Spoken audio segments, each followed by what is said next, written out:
హనుమంతుడికి సంబంధించిన ఒక మంత్రం ఉందండి. ఓం హరిమర్కటమర్కటాయ నమః. నేను ఇప్పుడు చెప్పాను కనుక దీన్ని మీరు జపం చేసుకోండి. మీరు ఏమనుకుంటే ఆ పని తీరుతుంది. ఇది హనుమంతుని యొక్క ద్వాదశాక్షరి మంత్రం, హనుమద్వాదశాక్షరి మంత్రం, 12 అక్షరాల మంత్రం.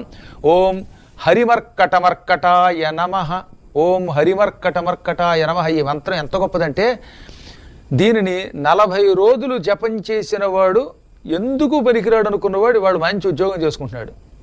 40 రోజులు నేను చెప్పినట్టు జపం చేసుకుని ఒక ఆయన సొంతిల్లు సంపాదించాడు. పరాశరుడు అని వేదవ్యాసుని తండ్రి ఈ మంత్రం ఎంతో గొప్పదని దీన్ని చేసుకోమని పరాశర సంహితలో వివరించాడు. నేను హనుమద్వైభవం, సంపూర్ణ హనుమద్వైభవం చెప్పాను ఉపన్యాసం ఒకప్పుడు. అందులో ఈ మంత్రం యొక్క విశిష్టత చెప్పాను. కాబట్టి మీరు ఈ రోజు నుంచి ఓం హరిమర్కటమర్కటాయ నమః అనే ఈ మంత్ర జపం చేసుకోండి, సకల శుభాలు పొందండి. అనుకున్న కార్యం